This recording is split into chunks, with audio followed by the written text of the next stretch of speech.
আবারও রেকর্ড গতিতে বাড়ছে প্রবাসীদের পাঠানো আয়। চলতি মাসের প্রথম 7 দিনে রেমিটেন্স এসেছে ৭৭ কোটি ১০ লাখ মার্কিন ডলার, যা টাকার অঙ্কে ৯,৩৭৮ কোটি ৩৫ লাখ ৯৪ হাজার ৯৮৪ টাকা।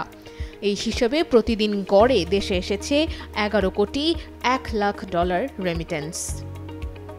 সোমবার বাংলাদেশ ব্যাংকের নির্বাহী পরিচালক ও মুখপাত্র আরিফ হোসেন খান এই তথ্য জানিয়েছেন। তিনি বলেন, সেপ্টেম্বরের প্রথম 7 দিনে দেশে রেমিটেন্স এসেছে ৭৭ কোটি ১০ লাখ ডলার, আর গত বছরের একই সময়ে এসেছিল ৫৮ কোটি ৫০ লাখ ডলার। বছর ব্যবধানে রেমিটেন্স প্রবাহ বেড়েছে ৩১.৯%।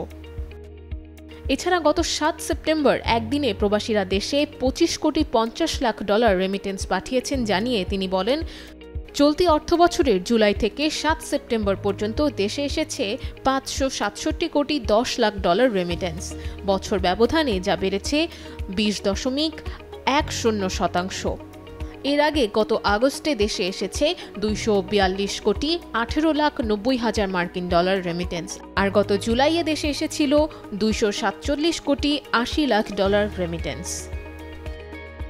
এদিকে গত ২০২৪-২৫ অর্থবছর জুড়ে দেশে প্রবাসীরা পাঠিয়েছেন ৩০.৩২ বিলিয়ন বা ৩,০৩২ কোটি ৮০ লাখ মার্কিন ডলার রেমিটেন্স, যা দেশের ইতিহাসে কোনো নির্দিষ্ট অর্থবছরে সর্বোচ্চ প্রবাসী আয়ের record.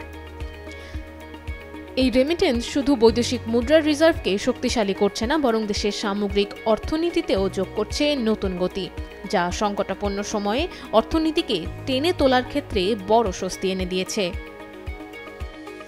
Nusrat Ananya, Daily Sun.